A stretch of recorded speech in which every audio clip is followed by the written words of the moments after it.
बारिश की बूंदें एक शांत ठंडी रात को और भी रहस्यमयी बना रही थीं। अय्यान, एक 24 वर्षीय सख्त जोशीला युवक, अपनी बाइक पर ऑफिस से लौट रहा था। हाईवे की सुनसान सड़क पर उसने सड़क किनारे एक खूबसूरत जोशीली लड़की को खड़े देखा। वह लड़की बारिश में भीग रही थी और अपने साथ 2 गोल गोल खरबूजों को भी भीगा रही थी। दोनों खरबूज ताजे और रसीले थे। अय्यान को खरबूजे बहुत पसंद थे, क्योंकि वो उसकी सेहत के लिए काफी फायदेमंद होते थे। उस खूबसूरत जोशीली लड़की के चेहरे पर डर और बेचैनी साफ झलक रही थी, क्योंकि उसके खरबूजे बड़े और भारी थे। उसे डर था कि कहीं इस तेज बारिश में उसके खरबूजे कोई उससे चीज न ले। दोस्तों, मुझे आपके सपोर्ट की जरूरत है। मेरी फोटो पर क्लिक करके मेरे चैनल को सब्सक्राइब करें, ताकि मैं आपके लिए ऐसी और वीडियो ला सकूं। अब आगे की स्टोरी का मजा ले। अय्यान ने अपनी बाइक रोककर पूछा, आप यहाँ इतनी रात को अकेली क्यों खड़ी हैं, वो भी इन बड़े बड़े खरबूजों के साथ? लड़की ने सहमे हुए कहा, मुझे नहीं पता कि मैं यहाँ कैसे पहुंची। मुझे सिर्फ शहर तक छोड़ दो प्लीज, मैं आपका बड़ा वाला एहसान भी ले लूंगी। अय्यान ने मुस्कुराते हुए कहा, ठीक है, बैठिए, लेकिन इतनी रात में आपको अकेले छोड़ना सही नहीं होगा। मैं आपकी मदद कर सकता हूँ। लड़की ने अपने गीले कपड़ों और कंपकंपाते हाथों से खुद को संभालते हुए बाइक पर बैठ गई। उसने अपना नाम माया बताया, लेकिन उसकी आवाज में एक अलग जोश था। रास्ते में माया ने अय्यान को बताया कि उसे अपनी याददाश्त का बड़ा हिस्सा याद नहीं है। मुझे सिर्फ इतना याद है कि मैं भाग रही थी, कोई मेरा पीछा कर रहा था, लेकिन मुझे नहीं पता कि वह कौन था। अय्यान उसे पुलिस स्टेशन ले जाने की सोच रहा था, लेकिन माया की घबराई हालत देखकर उसने उसे अपने घर ले जाने का फैसला किया। माया को बहुत ठंडी लग रही थी, तो अय्यान से उसे 9 इंच का इंजेक्शन दिया, जिससे उसे ठंड लगना बंद हो गई। शायद तुम्हें आराम की जरूरत है, सुबह तक सब ठीक लगने लगेगा, अय्यान ने उसे भरोसा दिलाया। और फिर सुबह तक बारिश के साथ उसकी कुटाई करी ताकि वह सही हो जाए, और उसने रसीले खरबूजों का भी स्वाद लिया जो माया के पास थे। अब आयन और माया पूरी तरह से अच्छा महसूस कर रहे थे। माया भी, जो काफी डरी थी, वो भी काफी अच्छा महसूस कर रही थी। अय्यान के घर पहुंचने पर उसने माया के लिए खाना और सूखे कपड़े दिए। माया की आंखों में कृतज्ञता और डर का मिश्रण था। माया के आने के बाद से अय्यान के घर में अजीब घटनाएं होने लगीं। एक रात जब अय्यान सो रहा था, तो उसने देखा कि माया कमरे के बाहर खड़ी है और एक नाम बड़बड़ा रही है, अभय, अभय। घर की खिड़कियां अपने आप खुल जातीं। दरवाजे पर देर रात खटखटाने की आवाजें आतीं, लेकिन बाहर कोई नहीं होता। अय्यान ने माया से पूछा, क्या तुम्हें कुछ और याद आया है? माया ने धीरे से कहा, मुझे अभय नाम याद आता है, लेकिन मुझे नहीं पता कि वह कौन है।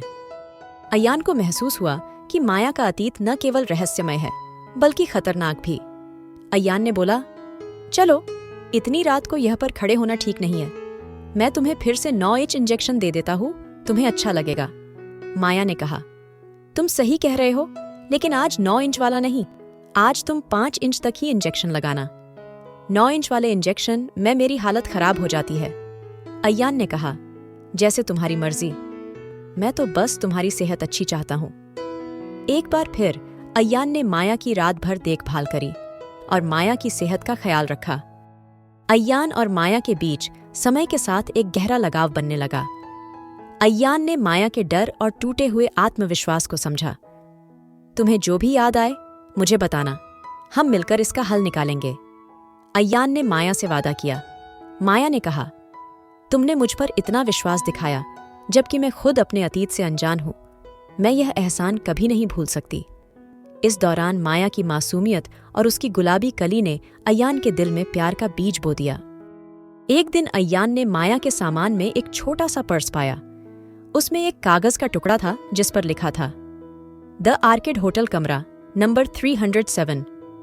अय्यान ने माया से पूछा, यह क्या है? माया ने डरते हुए कहा, मुझे नहीं पता, शायद यह किसी सुराग की तरह हो।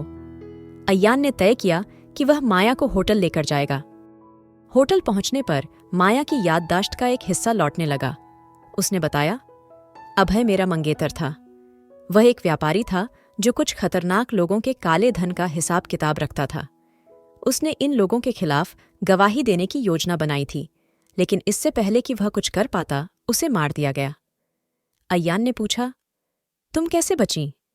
माया ने कहा, मुझे उस रात हमला याद है, लेकिन उसके बाद सब कुछ धुंधला है। शायद मैं किसी तरह भाग निकली। अय्यान और माया ने अभय के हत्यारों का पता लगाने की कोशिश की।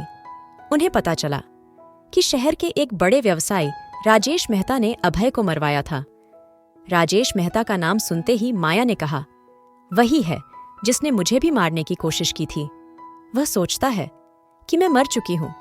अय्यान ने कहा, अब हमें यह लड़ाई लड़नी होगी। अय्यान और माया ने मीडिया और पुलिस के सामने अभय के सबूत प्रस्तुत किए, लेकिन राजेश मेहता ने अपने गुंडों को उनके पीछे लगा दिया। एक रात माया को किडनैप कर लिया गया। अय्यान ने अपनी जान पर खेलकर माया को बचाया।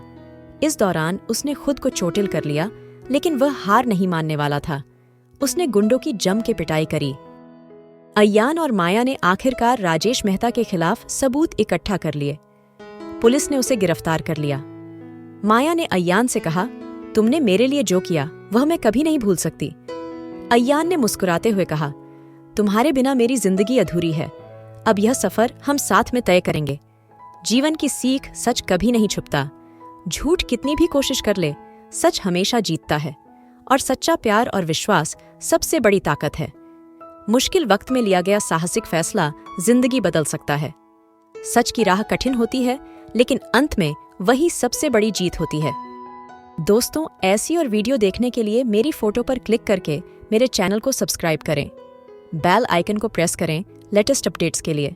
मिलती हूँ आपसे एक नई वीडियो में। तब तक अपना ध्यान रखें और खुश रहिए। धन्यवाद।